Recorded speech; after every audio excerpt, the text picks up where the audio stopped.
नमस्कार साथियों, मैं कुंदन झा आप सभी का स्वागत करता हूं वीणा पाणी संस्कृत क्लासेस में। साथियों, आज का हमारा टॉपिक है ध्वनि काव्य।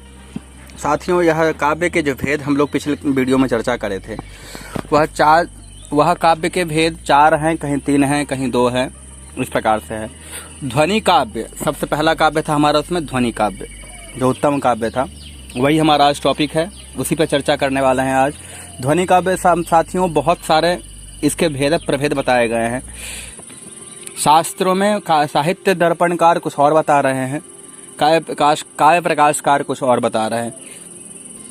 इन दोनों में क्या मतभेद है, क्यों संख्याएं भिन्न भिन्न हैं ध्वनि काव्य के भेद को लेकर के, तो हजारों ध्वनि काव्य के भेद बताए गए हैं। चलिए साथियों, तो आज एक एक करके इन ध्वनि काव्य के भेदों के रहस्य को खोलने का प्रयास करते हैं और समझते हैं जो यह 1000 भेद प्रभेद कैसे हो गए। तो साथियों चलिए बिना समय गवाए आज हम लोग इस विषय पर चर्चा करना शुरू करते हैं। साथियों, सबसे पहले हम इस पे काव्य प्रकाश को लेकर के, काव्य प्रकाश में ध्वनि काव्य कितने प्रकार के बताए गए हैं इस पर चर्चा करेंगे। तत्पश्चात साहित्य दर्पण में ध्वनि काव्य कितने प्रकार के बताए गए हैं उस पर भी चर्चा करेंगे। तो साथियों, आप यहाँ देख सकते हैं, स्क्रीन पर देख रहे होंगे, काव्य प्रकाशकार ध्वनि के अनुसार ध्वनि काव्य यहाँ प्रस्तुत है। सबसे पहले ध्वनि काव्य को यहाँ पर 2 भागों में बांटा गया है। एक है अविवक्षित वाच्य ध्वनि और दूसरा है विवक्षित वाच्य ध्वनि। अविवक्षित वाच्य ध्वनि को ही लक्षणामूला ध्वनि भी कहा जाता है और विवक्षित वाच्य ध्वनि को अभिधामूला ध्वनि भी कहा जाता है।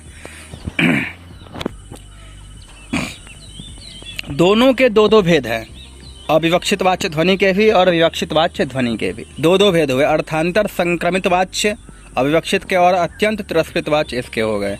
और उसी प्रकार अभिधामूलक ध्वनि के असंलक्ष्य क्रम व्यंग्य और संलक्ष्य क्रम व्यंग्य। साथियों, ध्यान देने वाली बात यहाँ पर यह है, असंलक्ष्य क्रम व्यंग्य भी का एक ही भेद है। ठीक है, उसे कितने भेद हैं? एक ही भेद है। अब सबसे पहले हम अविवक्षित वाच्य ध्वनि पर चर्चा करते हैं अपनी। तत्र च क्या है अविवक्षित वाच्य ध्वनि? यह शंका होगी तो देखिए, तत्र च वाच्यम क्वचिद अनुपयुज्यमानत्वादर्थांतरे परिणमितम। ठीक है, अर्थात जहाँ वाच्यार्थ का सीधा वाच्यतावच्छेदक रूप से अन्वय नहीं बनता है, वहाँ शब्द अपने सामान्य अर्थ को छोड़कर स्वसंबद्ध किसी विशिष्ट अर्थ को बोधित करता है। इसी को अर्थांतर संक्रमित वाच्य ध्वनि कहते हैं।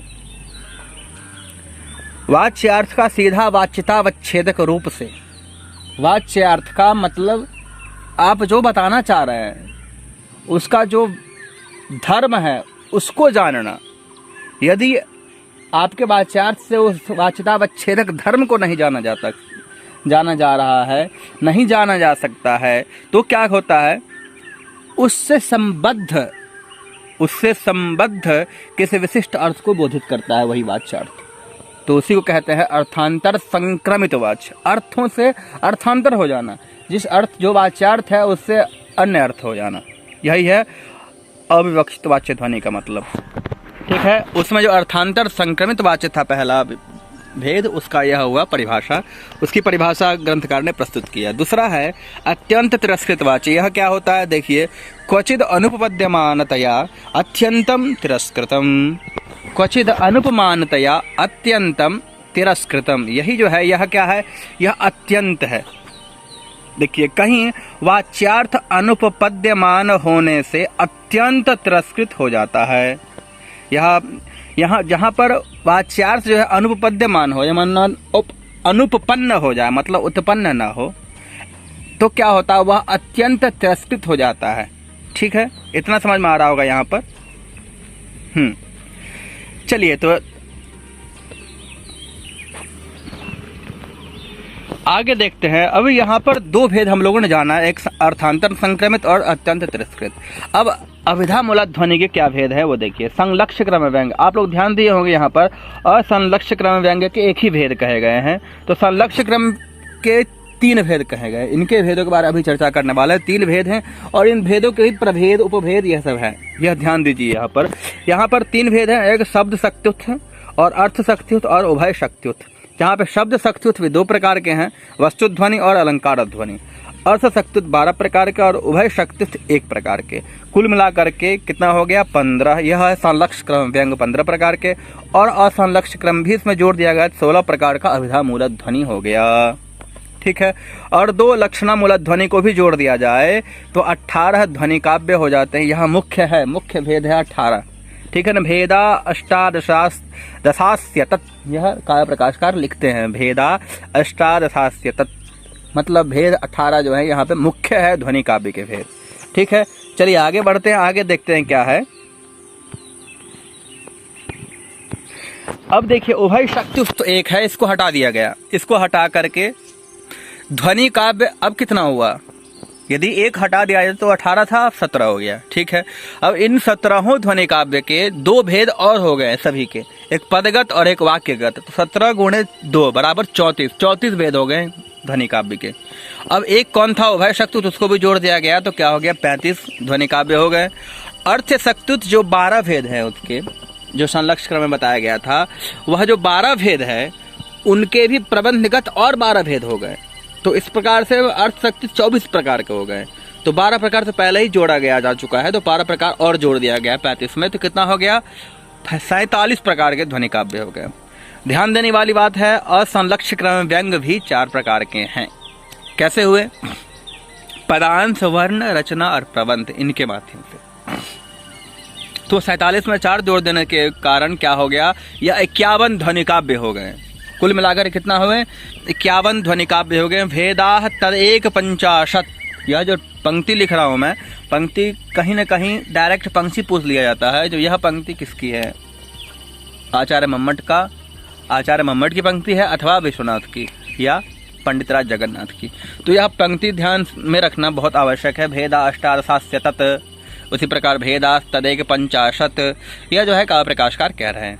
अब देखिए शुद्ध ध्वनि काव्य कितने हुए 51। संकर संसृष्टि से प्रत्येक के 51 भेद हुए।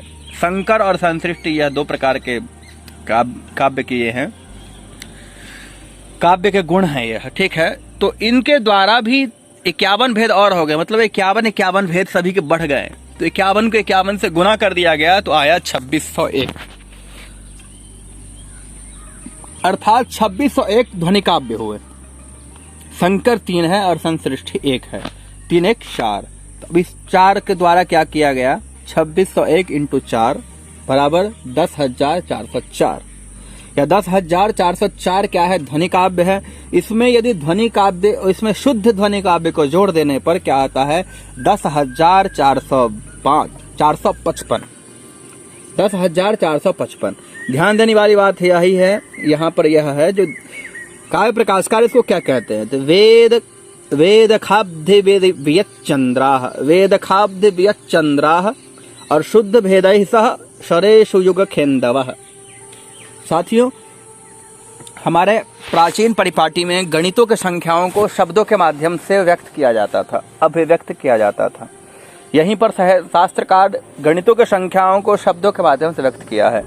शब्दों के माध्यम से व्यक्त करने का तात्पर्य यहाँ पर है, आप लोग सिद्धांत ज्योतिष, गणित ज्योतिष को यदि उसमें चर्चा करेंगे अपन तो देखेंगे उसमें, वहाँ पर शब्दों के माध्यम से हम संख्या का ग्रहण करते हैं। देखिए उसका कुछ उदाहरण यहाँ पर प्रस्तुत किया गया है। वेद खाब्धि वियच्चंद्राः, वेद मतलब कितने वेद हैं 4, तो इसके वेद मतलब 4 संख्या। ख मतलब होता है खम अर्थात शून्यम आकाश, आकाश कितना है 0।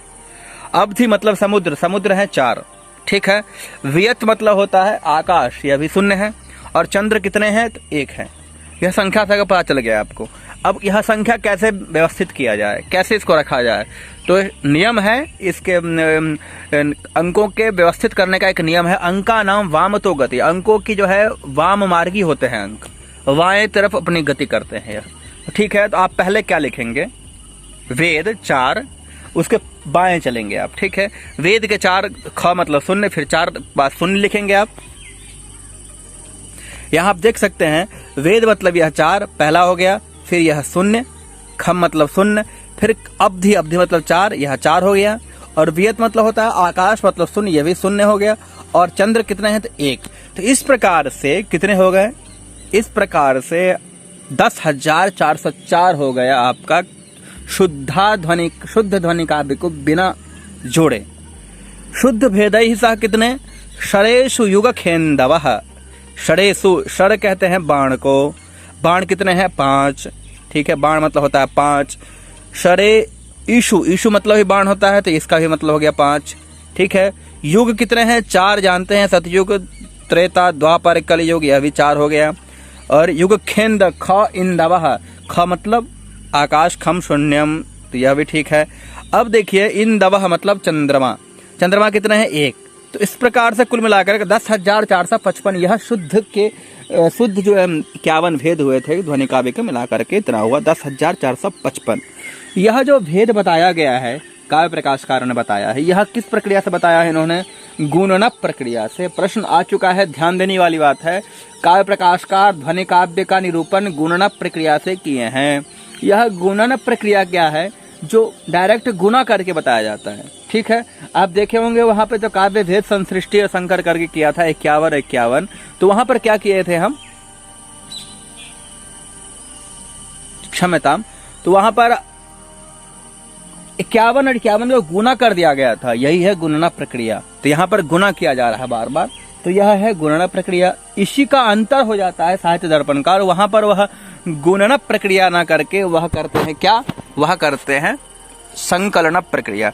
यह संकलन प्रक्रिया को ध्यान में देते हुए हम लोग आगे बढ़ते हैं। तो काव्य प्रकाश के अनुसार 10,455 हो गया कुल गुणना प्रक्रिया के द्वारा, और शुद्ध ध्वनि काव्य को हटा देते कितना है, तो 10,404।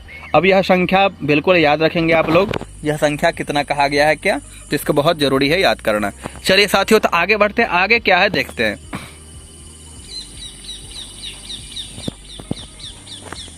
आगे हम लोग अब साहित्य दर्पणकार के अनुसार कितने भेद बताए गए हैं उसको देखेंगे। तो साथियों देखिए, यहाँ पर साहित्य दर्पणकार भी ध्वनि काव्य के दो भेद किए हैं। पहले अभिधामूला और लक्षणामूला जो था, वहां पर लक्षणामूला एक भेद, अभिधामूला सामान्य सा यहाँ पर तर्क है, दोनों का भेद एक ही जैसा है। अर्थांतर संक्रमित, अत्यंत तिरस्कृत, यह भी यहाँ पर देख सकते हैं आप।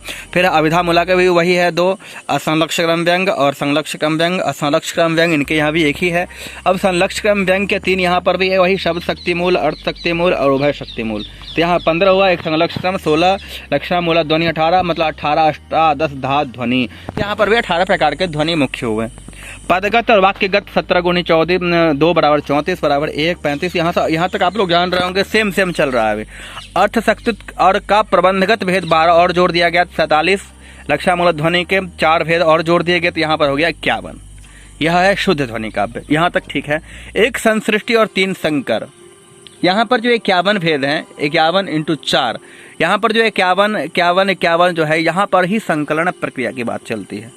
अब संसृष्टि संस्कार इन सभी के द्वारा एक एक को घटा करके जोड़ा गया है, ठीक है। मतलब 1 से 51 है कुल भेद, तो 1 से लेकर के 51 तक के भेदों को जोड़ा गया है। तब इनको जोड़ने से कितना संख्या आएगा, वही है 1326, 1326।